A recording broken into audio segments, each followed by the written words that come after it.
Bez zmian Raków przed Legią i Lechem. 24. serię gier. Ruszył! Krykowiak! Mamy to! Jesteśmy w ćwierćfinale Euro 2016! Tak! To jest prawda! Et salut à toutes et à tous, 12e journée du championnat, nous sommes de retour au My Extraclassa, votre podcast 100% foot polonais. Et ce soir, pour m'accompagner autour de la table, ils sont trois. Mon premier invité parle bizarrement depuis tout à l'heure, c'est Maël, @extramaël sur X. Maël, comment ça va? Bah ça va super, et vous? Ça va très bien, merci. Mon deuxième invité, c'est Yo. On ne sait pas ce que tu as mangé, Yo, on veut tout savoir. @larpoisonifera sur X. Salut à tous, c'était tartiflette ce week-end. Ouf, tartiflette, la fraîcheur est de retour à Poznań. Il fait un peu froid là, mais il faut se réchauffer. Et mon dernier invité est dans la My Extraclassa au 9e étage, à ma gauche. Peu vêtu, c'est Manu, @extramanu sur X. Manu, comment ça va? Comme si je t'avais pas vu aujourd'hui. Écoute, Yo, ça va bien. Là, je suis bien content d'être là parce que tu vois, quand tu dis de la merde, je peux péter le micro, tu peux bien fermer ta gueule comme ça, tu vois. Voilà, J'ai enfin le pouvoir. voilà, c'est parfait. Et en plus, vous allez nous entendre encore plus qu'avant. Nous en dirons plus tard dans le podcast. Qu'est-ce qu'on va voir ce soir? Évidemment, nous allons avoir la météo des stades ainsi que les top flops du week-end. On va pas parler de la sélection parce qu'il n'y a pas grand-chose à dire. La météo des stades, c'est parti. Avec la désormais célèbre Miss Manu en régie. Manu, comment allez-vous? Mais l'enculé, t'écoutes vraiment pas la météo des stades en fait. Oh non, mais arrête. Petit hashtag Miss Manu sur Twitter. C'est que là, tu viens de m'humilier, tu fais plus jamais ça. Miss Manu, est-ce que vous me recevez? Avec, pour la première fois, Miss Manu en régie. Miss Manu, est-ce que vous me recevez pour de vrai? Ah oui, là, Yo, je te reçois bien. Je suis en face de toi, enfin, tu es plutôt à ma droite. Je vais essayer de contrôler mes émotions et de vous présenter la météo des stades en Extraclassa pour cette 12e journée. On a commencé bien tranquillement vendredi soir avec le Piast Gliwice qui est venu s'imposer à Kielce 2-0 devant 8700 spectateurs. Ensuite, on a pu se régaler avec un classique Lechia Gdańsk, Legia Warszawa. Grosse ambiance dans les tribunes. On a eu des tifos du côté du Lechia, de l'apéro pour les visiteurs. Au final, le Legia s'est imposé 2-0 face à un Lechia en difficulté malgré les 25 000 supporters. Samedi, festival de buts à Lublin. Mené 2-0, le Widzew Łódź est remonté 4-3. C'était un beau spectacle. Mais nous, on était en train de grignoter un ogórek trop salé et bien ferme à Świetnowe-Dwór. On parlera plus en détail de notre week-end avec Yo dans une capsule spéciale. Et il y avait 13 400 supporters à Lublin. Oh, le Yaga que l'on voyait galérer cette saison avec l'Europe et le championnat, s'impose 3-1 à Lublin. Gros match d'Imas. Le Yaga Białystok est 3e du championnat. Bon, Lublin, on s'emmerde toujours en tribune avec les 6500 supporters, mais il y a plus d'ambiance sur le côté de Twitter, sur le compte du Zagłębie FR. Donc n'hésitez pas à aller y faire un tour. Le match de l'amitié entre le Cracovia et le Lech Poznań, le stade plein, magnifique tifo, très belle pyro, victoire du Lech 2-0. Dommage pour le Cracovia, mais voir le stade plein avec 14 000 supporters, c'était vraiment sympa. Bon, on passe rapidement sur le GKS Katowice qui a réussi à maintenir la série de non-victoires du Śląsk Wrocław, qui a toujours remporté aucun match depuis le début de la saison. Résultat du match 0-0. Pour la 100e de Podolski avec le Górnik Zabrze, l'équipe s'est imposée 3-1 face à Mielec devant un stade bien rempli de 14 000 supporters. On a terminé avec un soporifique Raków Częstochowa Pogoń Szczecin qui a terminé en beauté avec un but de Rodin à la 90+3. Il enlève son maillot, carton jaune, hors-jeu, but annulé. 3 minutes plus tard, il remarque, il enlève son maillot, carton rouge, victoire. C'était plutôt sympa, stade plein, 5000 supporters. Et là, avec Yo, on est en train de regarder en même temps qu'on fait le podcast un petit Radom Puszcza Niepołomice, 45e, 2 minutes de temps additionnel, 0-0. Un stade qui a l'air assez plein, mais non, plutôt vide, donc 5000 supporters. Ce qui nous fait un total, je pense, sur la journée de même pas 100 000 supporters, ce qui est très décevant.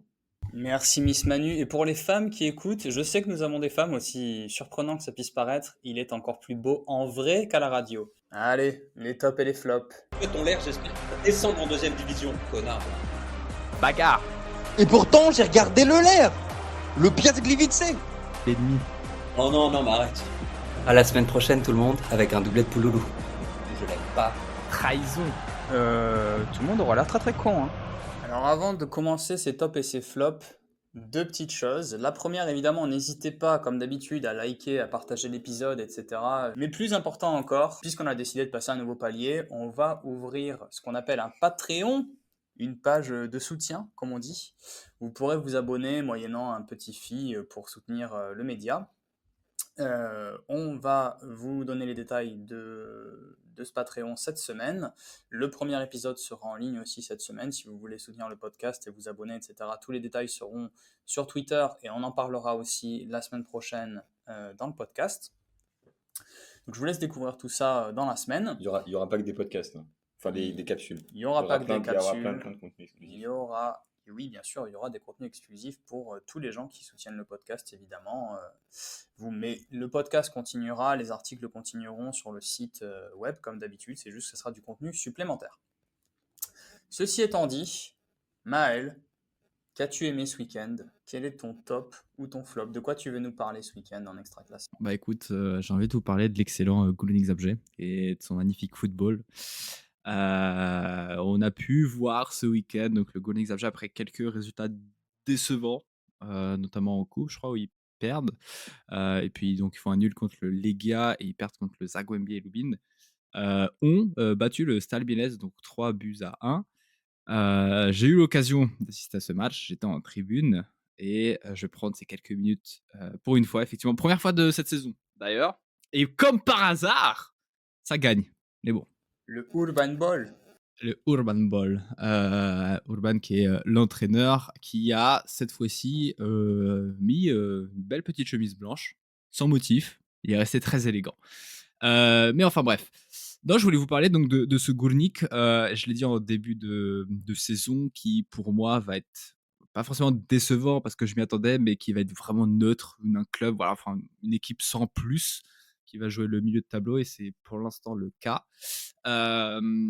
Et c'est difficile de les voir accéder plus haut, d'effectuer ou de proposer un football un peu plus intéressant quand tu joues à 9 contre 11. Pourquoi 9 contre 11? Parce que donc on a Papi Podolski, bientôt la quarantaine, qui, alors certes, a ce fabuleux pied gauche, qui a cette vision et qui, pour certains, vont dire que a ce leadership hein, pour pousser les plus jeunes. Bon, sur le terrain, c'est absolument pas ça. Pardon, c'est absolument pas ça. Et puis on a Zahovic qui est venu donc du Pogoń Szczecin et qui court pas, mais absolument pas, au zéro repli défensif, c'est vraiment très très faible. Alors là, pour ceux qui vont regarder un petit peu sur Flash Score, sur OneFootball, etc. Bon oui, il est buteur, super. Sur une action mais vraiment aléatoire, je crois qu'il a été élu homme du match, un truc comme ça. C'est bref, c'est vraiment horrible. J'ai pas particulièrement aimé ce match. Alors le Górnik donc gagne 3-1, mais je trouve ça super faible. Il y a des choix que je ne comprends pas. Défensivement, ça va. Ça va. On a Janja, Josema, Janicki, Olkowski qui est sûrement le plus faible hein, de cette équipe, du moins sur ce match-là. Mais après, on a donc deux ailiers, Furukawa qui nous vient donc du Japon, deuxième division, il me semble, qui est, je suis désolé, mais qui est très très faible, ou du moins qui propose et qui ne montre pas peut-être les choses qu'il a pu montrer au Japon. Et Ismaël, où je suis très très déçu pour l'instant. Tu vois sur le terrain qu'il manque un peu de confiance, qui manque peut-être. Il n'a pas encore peut-être ses repères. Donc, ouais, c'est très très décevant. Je ne sais pas si parmi vous, quelqu'un a vu le match. Ouais, on l'a vu avec Ouais. Manu. Ouais. Et du coup, vous avez kiffé? Non, mais justement, je voulais te demander, selon toi, qu'est-ce qui a changé depuis l'année dernière? Parce que l'année dernière, on se rappelle que le Górnik avait fait une super deuxième partie de saison et c'était assez. Tu nous avais dit que tu sentais que c'était vraiment préparé et tout ça. Et là, cette année, il n'y a pas grand-chose qui a changé. On a même d'ailleurs plutôt vu des bons recrutements. Et par contre, la mécanique a l'air assez, comment dire, rouillée. Et du coup, je me demande ce qui s'est passé, quoi. T'en penses quoi, toi? Qu'est-ce qui s'est passé Bah, au Górnik pour qu'il passe de cette équipe enchantante en deuxième partie de saison à cette équipe devant laquelle on se fait un peu chier, quoi? Alors, au niveau des recrutements, je suis pas totalement d'accord avec toi, avec vous. Je trouve pas que les transferts ont apporté quelque chose. Peut-être que défensivement, peut-être que tu vas prendre l'exemple de Josema qui venait du Ruchojów. Certes, c'est pour moi meilleur que le petit jeune là du Pogoń. Bon, j'ai oublié, je suis désolé. Mais tu vois, sur les ailes, je trouve qu'on a vachement perdu en qualité. On pourrait se rappeler d'un Yokota, par exemple, tu vois, Furukawa, donc japonais également. C'est 2-3 classes en dessous, tu vois. C'est vraiment, vraiment très faible pour l'instant. J'espère pour lui et j'espère pour le Górnik qui va proposer autre chose.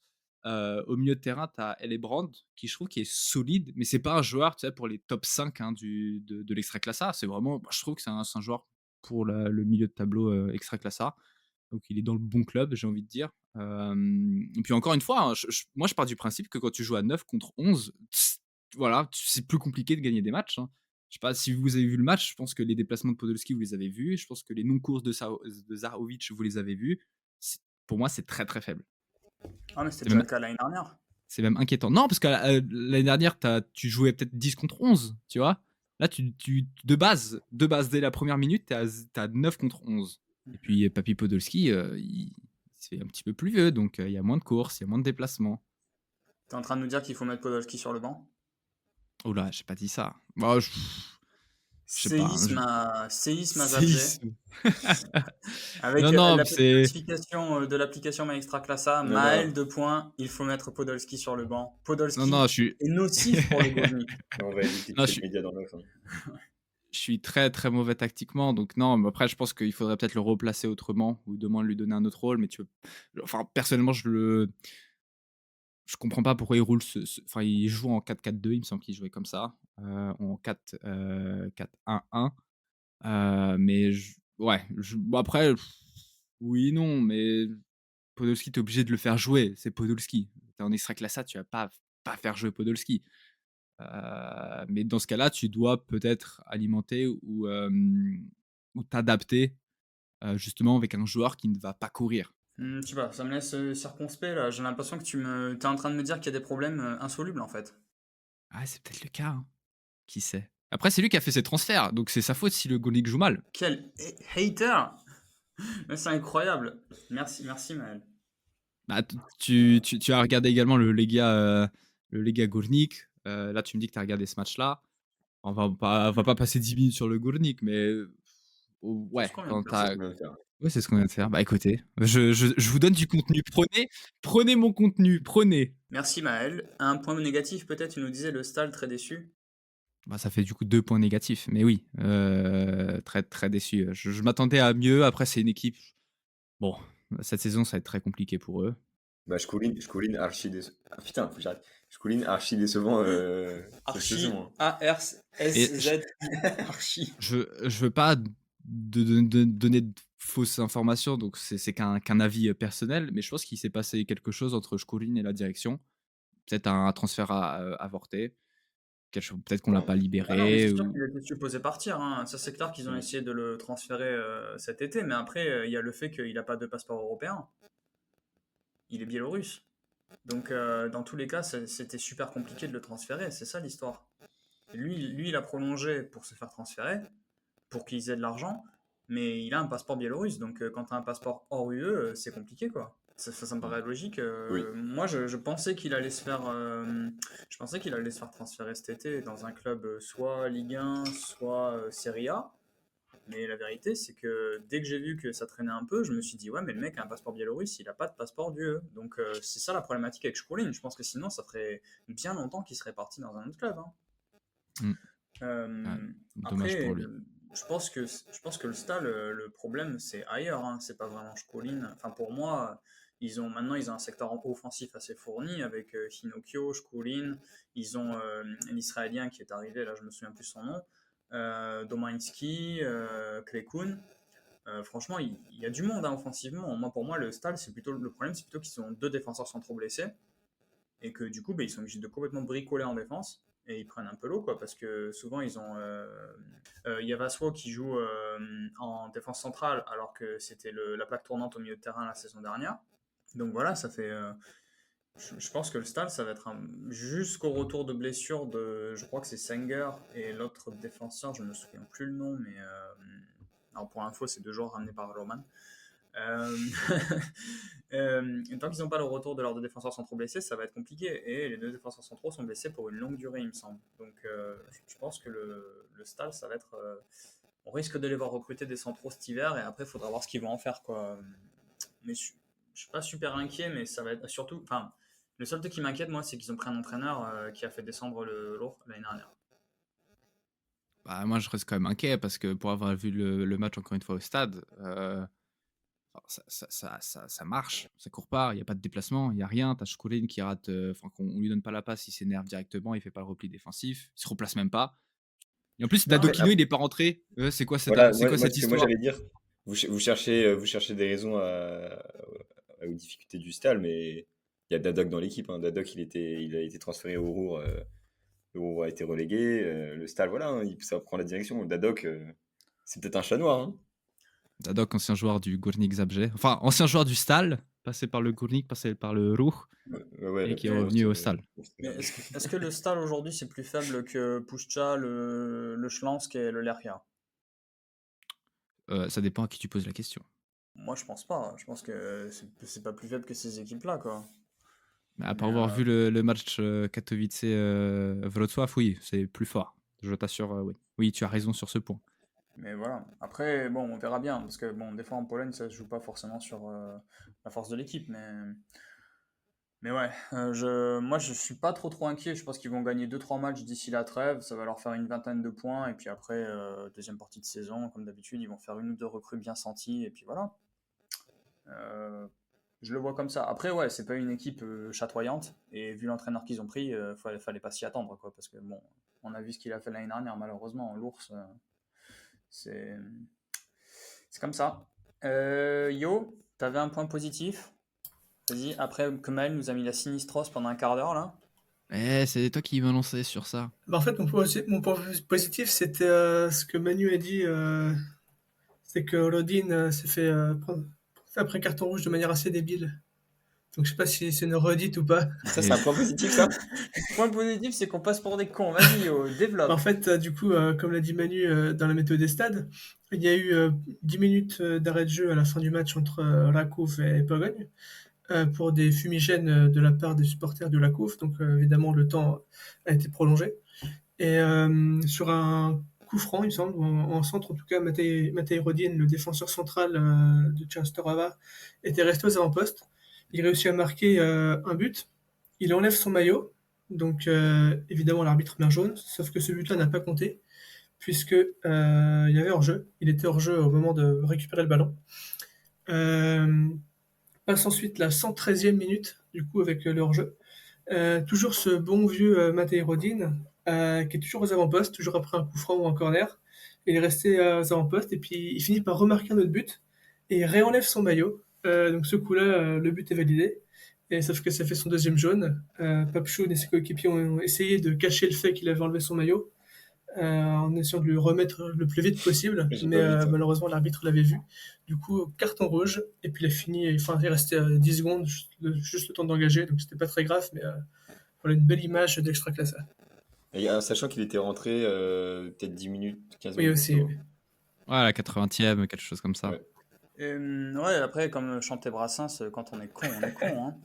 Mais du coup, Ça se comprend, ça se comprend. moi j'ai un problème philosophique avec ce but. C'est que l'arbitre déjà avait donné 10 minutes de temps additionnel et on sait pas d'où. Parce qu'on a vu le match encore une fois avec Manu. Je sais pas trop d'où il a Ouais. trouvé les 10 minutes de temps additionnel en deuxième. Dio l'a dit que c'était les fumis, Et- mais ouais, mais je ça me a pas rappelle- duré Bah, 10 minutes, je me rappelle quoi. pas que Non, ça n'a pas duré 10 minutes non plus, donc bizarre. Et la deuxième chose, c'est qu'en fait, le premier but arrive à la 9e minute et 30 secondes de temps additionnel. Et du coup, le temps qu'ils remettent et tout ça, le ballon en jeu, ben, les 10 minutes étaient largement dépassées. Même en additionnant le temps et tout, j'avais regardé, le deuxième but arrive 1 minute après qu'il ait sifflé le hors-jeu du premier. Donc en réalité, ça faisait largement plus de 10 minutes que, même en enlevant la célébration et tout, ça faisait largement plus de 10 minutes que le temps additionnel était joué.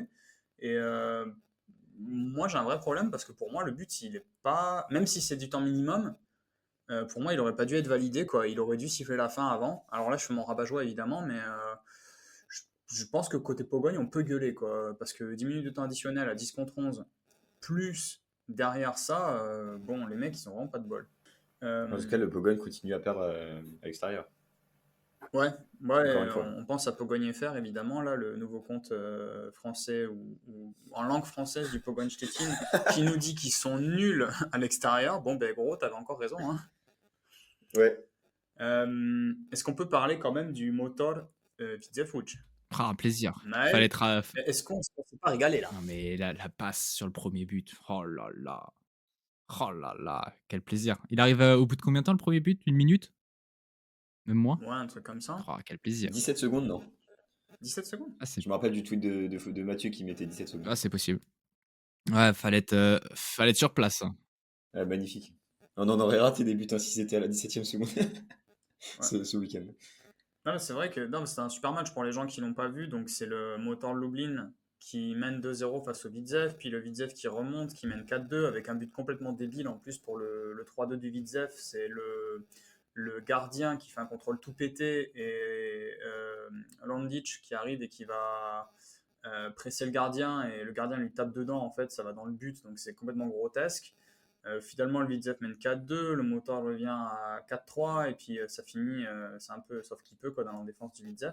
Donc s'il y a des gens qui veulent aller voir le résumé, un résumé ce week-end ou un match en longueur, je conseillerais vraiment celui-là quoi, parce qu'il était vraiment chouette. Mais d'aucuns ont dit qu'ils avaient vibré en passant l'aspirateur. C'est pour dire. Mathieu, on pense à toi. Bah, c'est-à-dire, non, j'ai vu les 25 premières minutes, donc il y avait déjà 2-2. Après, j'ai dû m'absenter.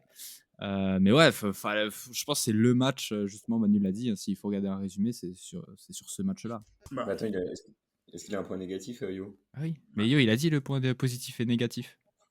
Non, j'ai pas de point négatif. L'Extraclassa est super. Rien de négatif.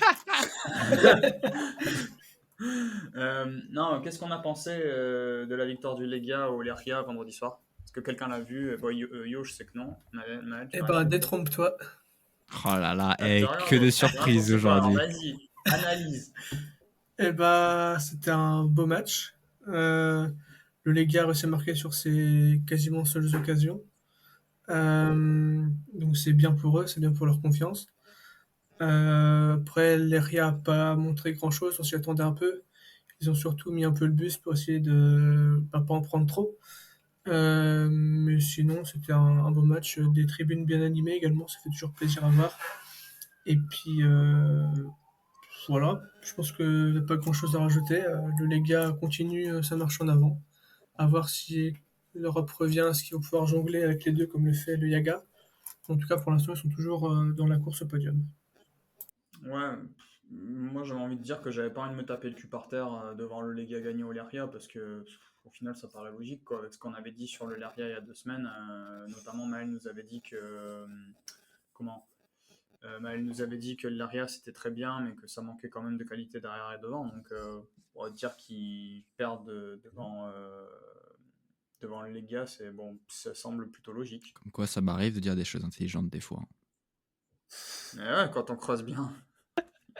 D'ailleurs, pour dire des choses intelligentes, je voudrais revenir sur le Schlansk, 10 matchs, 0 victoire. Terrifiant. Ah ouais. 9 buts. Et on embrasse Antoine, hein, qui va passer une bonne semaine. On devrait faire le fact-checking, tu sais comment il s'appelle, là, les community notes sur Twitter. On devrait faire pareil, le fact-checking sur le Schlanz Wrocław tous les week-ends. Le Schlanz Wrocław n'a toujours pas gagné un match après 10 rencontres.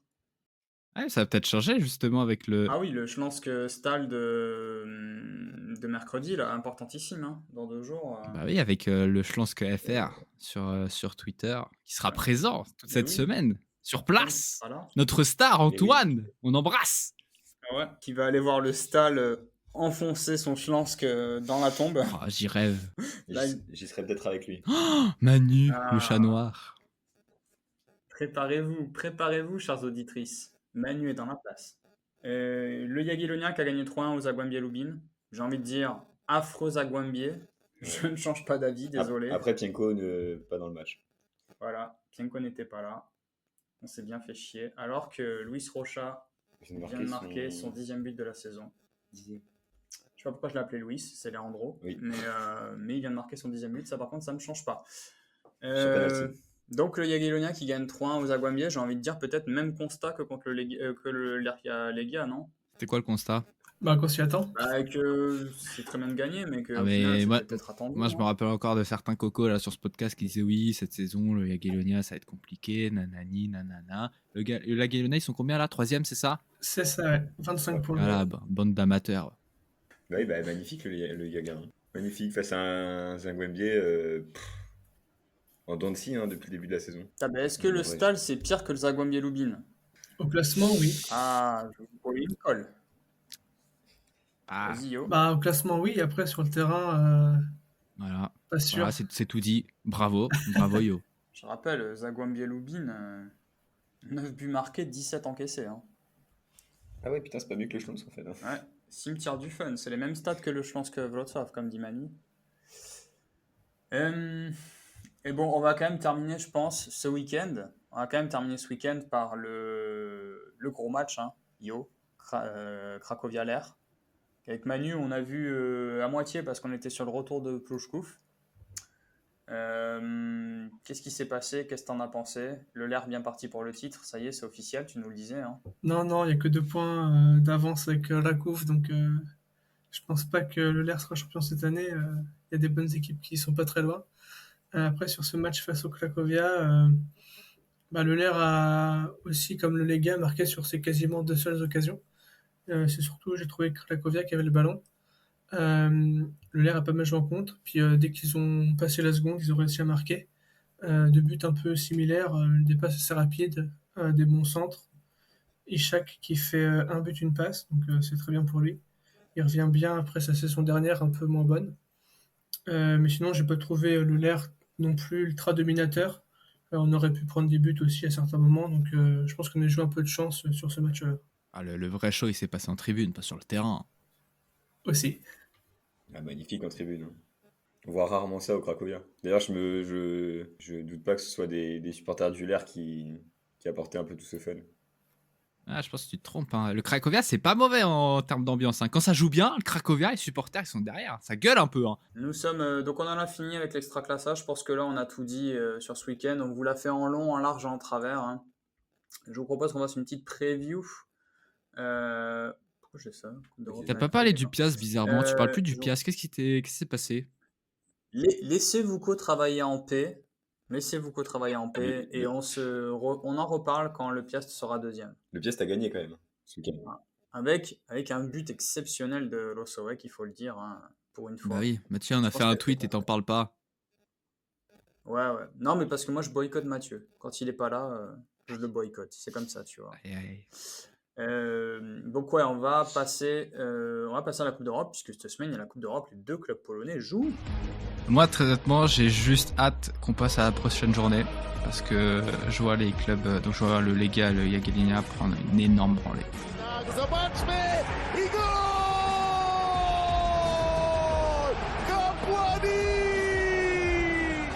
Je ne vois pas où et comment le Betis ne gagne pas son match et Copenhague ne gagne pas son match. Zobaczmy, bo to może być Czurlinok, piłka meczowa! Gol! Gol! Gol! Jagiellonia 2-1! Nieprawdopodobna historia! Il est bien ce jingle, dis donc. Vous l'avez reconnu, ce fameux jingle où Maël vous avez donné tous les résultats de la dernière journée. Alors on va l'écouter bien fort pour cette journée, puisque jeudi à 18h45, le Jagiellonia Białystok reçoit Petrokub. C'est pas vrai. Un club, il me semble, moldave, je crois. Et d'ailleurs, nous y serons peut-être avec Manu. Donc, si vous faites le déplacement depuis Petrokub pour aller soutenir votre équipe, écoutez, venez vous nous faire la bise. Hein. On sera là. Vous leur offrez une petite saucisse au stade. On espère. Voilà, si vous voulez une petite saucisse en tribune, pas de problème. Puis le Legia va jouer au Bajka Topola, il me semble que c'est en Serbie, si je ne m'abuse. Ce sera à 21h jeudi. Qu'est-ce qu'on en pense? J'ai envie de demander tout de suite à Maël ce qui va se passer, comme ça, chers auditeurs, chères auditrices, vous pourriez parier l'inverse et devenir riche. Voilà, et dans ce cas-là, je vais vous dire que les 2 clubs vont perdre. Comme ça, vous allez pouvoir penser à moi quand vous allez vous acheter une petite maison à Miami, à Dubaï. Et en vrai, t'en penses quoi? Je rappelle pour l'instant au classement. Alors les classements sont très très bizarres parce qu'il y a 36 équipes. Le Legia est 15e, le Jagiellonia est 11e avec 3 points. Donc en fait, ils sont au même niveau que le Cercle de Bruges, dont on avait parlé avec Maël. Vous pouvez aller réécouter la séquence. Hein. Maël, une grande connaissance du football belge. C'est vrai.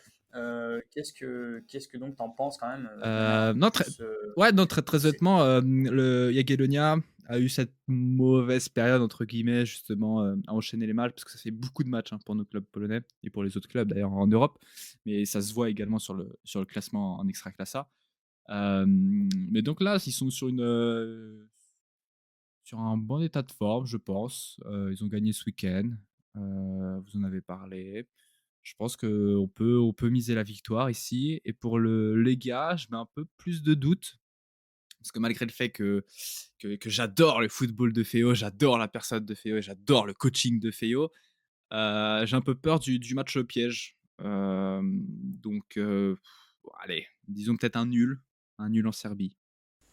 À vous. Les deux équipes, le Yaga et le Legia, affrontent donc le Petroclub et le TSC.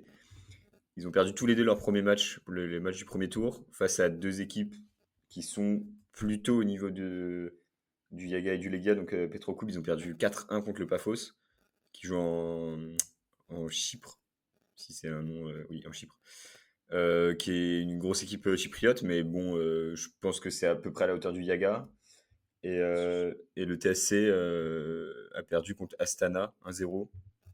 Astana qui avait joué contre le Legia et qui les avait battus, si je dis pas de la merde.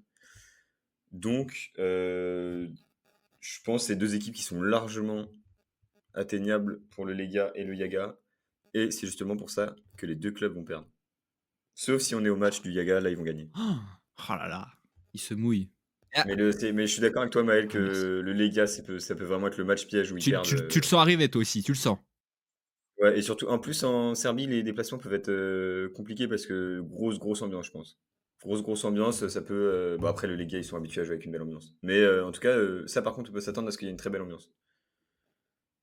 On peut s'attendre également. Bon, je vous propose qu'on arrête les conneries là. On va demander tout de suite à la personne qui voit tout avant tout le monde. Yo, qu'est-ce que t'en penses? Eh ben, je pense que Yaga, Dis la vérité, Yo. Dis je les pense que termes. Yaga et le Lega vont gagner tous les deux. Je pense que le Yaga peut au moins gagner 2-0 C'est facilement. facile de dire ça, c'est facile. Tu te mouilles pas là. C'est méprisant, c'est méprisant. T'es méprisant, Johan. T'es méprisant pour la Serbie et la Chyprie, j'allais dire. Non, la Moldavie. Yo, écoute, je te savais pas un hater des Moldaves. Apparemment, toi, t'aimais pas Ozone. Pourtant, c'est une très bonne musique, mais non, là, j'ai envie que les Moldaves C'est perdent. Noma, yeah. Pareil, hein. Non, je disais que je vois bien le Yaga gagner. Je pense au moins 2-0. Ils sont chez eux en plus, donc normalement, le public devrait bien les soutenir. Puis je pense qu'ils ont envie de bien faire en Europe parce que avec cette victoire au premier tour face à Copenhague, ils doivent se dire que maintenant la route est un peu plus belle pour se qualifier directement ou en tout cas passer les barrages assez facilement. Donc je pense qu'ils vont continuer sur leur lancée. En plus, ils jouent bien, ils arrivent à bien alterner entre l'Europe et le championnat, ce qui n'était pas évident pour les clubs polonais ces dernières années. Donc je pense que là-dessus, ça va continuer tranquillement. Et puis le Legia, je les vois bien gagner aussi. C'est pas parce que c'est en Serbie que les équipes polonaises peuvent pas gagner. Surtout que c'est pas un des deux gros clubs, donc normalement ça devrait bien se passer. Je pense peut-être un poil plus compliqué, peut-être 1-0, mais je pense qu'ils domineront quand même pas mal le match. Ouais, toi, Maël, tu nous disais au niveau de Petroclub, il faut se méfier du milieu de terrain sénégalais, Boubacar Diallo, c'est ça? Bah évidemment, c'est la menace de ce club. J'ai eu l'occasion de le voir jouer justement quand il était un petit peu plus jeune. Physiquement, il est costaud le garçon. Hein. Va falloir se la donner pour le bouger. 1m75 il fait. Et donc, il est solide sur les appuis, le garçon. Attends, c'est mais pour en revenir à ce que disait Yo, Oui, bah du coup, oui. il est quand même Sérieux. plus ou moins du même avec moi et Maël sur un match du Yaga faisable Ah non. où normalement il gagne. Si, et le Legia quand même plus compliqué. Yo, tu dis un 1-0. Donc déjà, tu vois, tu as une petite retenue quand même sur le Legia. Moi, je suis d'accord avec ça. Le Legia, c'est 1-0 pour eux, ou nul, ou défaite 1-0. Ce sera un match avec très peu de buts. Ouais, mais je les vois quand même Quel match dominer pas mal Ouais. aussi, quoi. Un match fermé, ouais. Voilà, donc c'est tout pour cette preview Coupe d'Europe. C'était bien. Parier sur des victoires des équipes polonaises, hein, je pense qu'on est tous d'accord là-dessus, on y croit. Non. 6 points pour démarrer. 6 points pour démarrer, ça serait sympa, franchement, on va pas se mentir. Mais par contre, parle pas de Paris. Ça lancerait bien. Mais non, mais les gens ont le droit de s'enrichir, enfin. Oui, mais toi, t'as pas le droit de. T'es pas un bookmaker, ok? C'est vrai. Mais des fois, je m'y crois, mais je suis pas riche, comme les bookmakers. Donc ouais, cette preview Coupe d'Europe est terminée, évidemment. Je vous propose d'ailleurs de clôturer ce podcast, hein, qui était un petit peu délié. On va pas se mentir, hein, c'était un test avec Manu en régie pour la première fois au 9e étage de la Omaï Extraclassa Tower. Après, il faut dire qu'on aurait pu parler de D4 et de D3 plus facilement que de l'Extraclasse ce week-end. Et nous vous donnons rendez-vous sur le Patreon pour ceux qui veulent venir en parler avec nous ou venir au moins écouter les péripéties de notre week-end foot. Messieurs, c'était un plaisir de faire cet épisode avec vous comme d'habitude. Nous, on souhaite bonne chance aux équipes polonaises en Coupe d'Europe cette semaine. Le week-end prochain, c'est la 13e journée d'Extraclassa. On se retrouve évidemment mardi prochain pour en parler. Salut tout le monde, bonne fin de semaine. Des bisous. À très vite. Avec un autre doublé de Pouloulou. Bez zmiany Raków przed Legią i Lechem. 24. serię gier. Krykowiak! Mamy to! Jesteśmy w ćwierćfinale Euro 2016! Tak!